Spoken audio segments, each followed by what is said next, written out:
మనోరంజని న్యూస్ ప్రతినిత్యం ప్రజలకు. నమస్కారం, ఇది మనోరంజని తెలుగు టైమ్స్.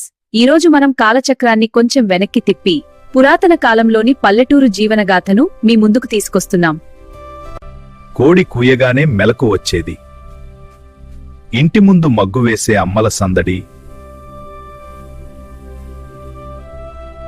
బావి దగ్గర నీళ్లు తీయడానికి వెళ్లే యువతుల నవ్వులు, ఎద్దులను కట్టుకుని పొలాలకు బయలుదేరే రైతుల ఉత్సాహం. అదే పురాతన పల్లెటూరు ఉదయం.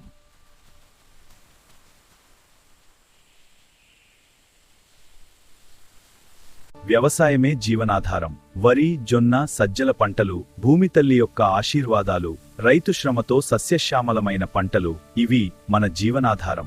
రసాయనాలు లేని ప్రకృతి పద్ధతులు, భూమిని అమ్మగా భావించి పూజలు చేసి విత్తనాలు చల్లే రైతులు. పంట కోత సమయంలో గ్రామమంతా ఒక కుటుంబంలా కలిసిపోయేది.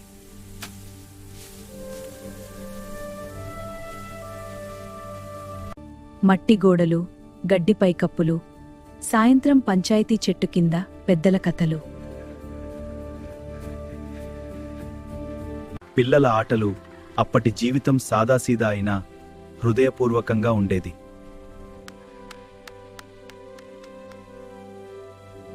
సంక్రాంతి అంటే రంగవల్లులు, దసరా అంటే బొమ్మల కొలువు, దీపావళి అంటే నూనె దీపాల వెలుగు. హరికథలు, బుర్రకథలు, కోలాటాలు. పండుగ అంటే ఒక్క ఇంటి కాదు, మొత్తం గ్రామం ఆనందం. ఆ రోజుల్లో తలుపులు వేసుకునే అలవాటు కూడా ఉండేది కాదు. ఎవరికి కష్టం వచ్చినా గ్రామమంతా తోడుండేది.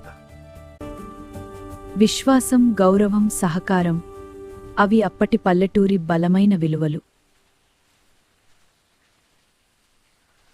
ఈరోజు మనం ఎంత ముందుకెళ్లినా ఆ కాలపు మానవ విలువలు మనకు మార్గదర్శకాలు. ఇది మనోరంజని తెలుగు టైమ్స్.